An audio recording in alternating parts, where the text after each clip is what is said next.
यीशु ने कब लोगों से कहा कि वह उसकी उपासना करें?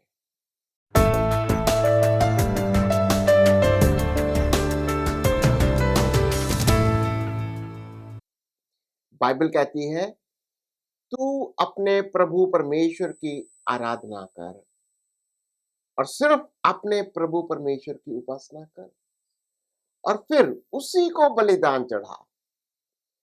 तो फिर मसीही लोग यीशु मसीह की आराधना क्यों करते हैं? अच्छा सवाल है ना? आइए पढ़ते हैं यूहन्ना का 5वां अध्याय 19 आयत से हम पढ़ते हैं। इस पर यीशु ने उनसे कहा, मैं तुमसे सच-सच कहता हूँ, पुत्र आपसे कुछ नहीं कर सकता, केवल वह जो पिता को करते देखता है। क्योंकि जिन-जिन कामों को वह करता है, उन्हें पुत्र भी उसी रीति से करता है। ये बहुत रुचिकर है, क्योंकि बहुत सारे लोग इस वचन को पढ़कर कह सकते हैं कि यीशु तो सिर्फ एक साधारण मनुष्य था, उसमें कोई भी दैविक गुण नहीं था। परंतु इसे और जानने के लिए थोड़ा आगे भी पढ़ेंगे।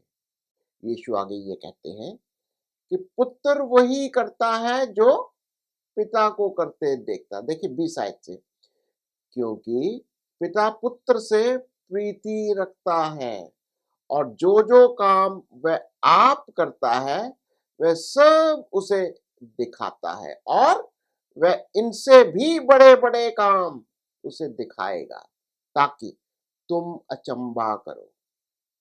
क्योंकि जैसा पिता मरे हुओं को उठाता और जिलाता है, वैसे ही पुत्र भी जिन्हें चाहता है उन्हें जिलाता है। और पिता किसी का न्याय भी नहीं करता, परंतु न्याय करने का सब काम पुत्र को सौंप दिया है, इसलिए कि सब लोग जैसे पिता का आदर करते हैं, पुत्र का भी आदर करें। जो पुत्र का आदर नहीं करता, वह पिता का जिसने उसे भेजा है आदर नहीं करता।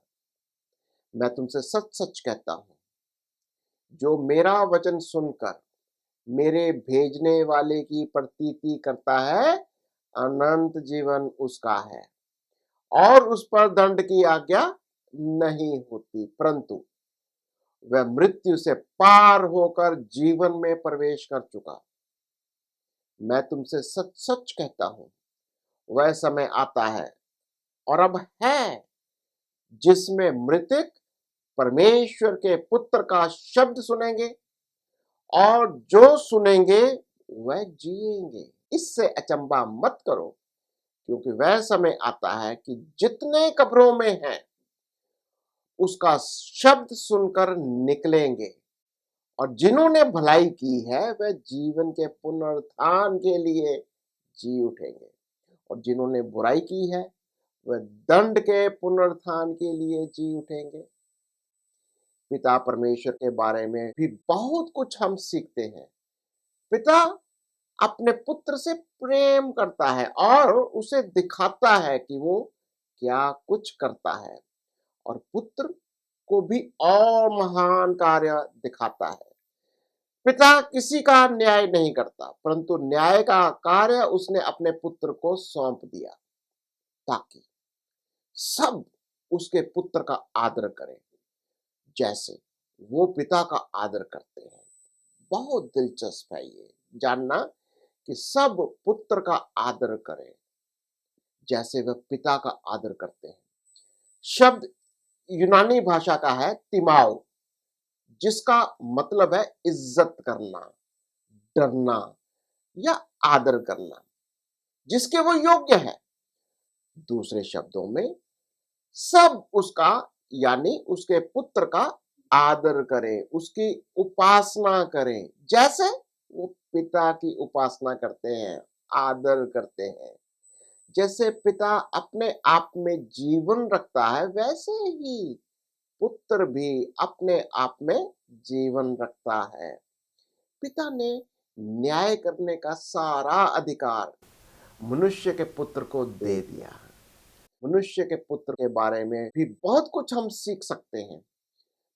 पुत्र अपने आप कुछ नहीं कर सकता, वह वही करता है जो पिता को वह करते देखता है। जो कुछ पिता करता है वही पुत्र करता है।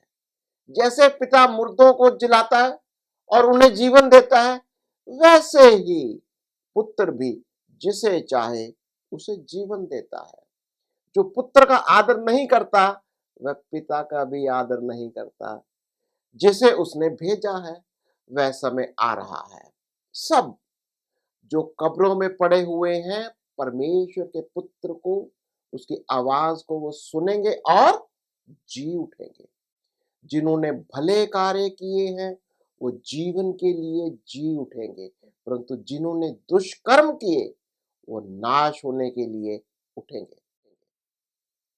आखिर में हम पढ़ेंगे इब्रानियों का पहला अध्याय, जहां लिखा है कि पिता परमेश्वर अपने स्वर्गदूतों को आदेश देता है कि पुत्र की आराधना करें। प्रकाशित वाक्य के 5वें अध्याय में हम देखते हैं स्वर्गदूत जो हजारों लाखों करोड़ों में हैं, बहुत ऊंची आवाज से पिता की और उसके पुत्र की उपासना करते हैं। आशा करता हूं कि ये अध्ययन आपके लिए आशीष का कारण बना। प्रभु आपको और भी बहुत आशीष दे।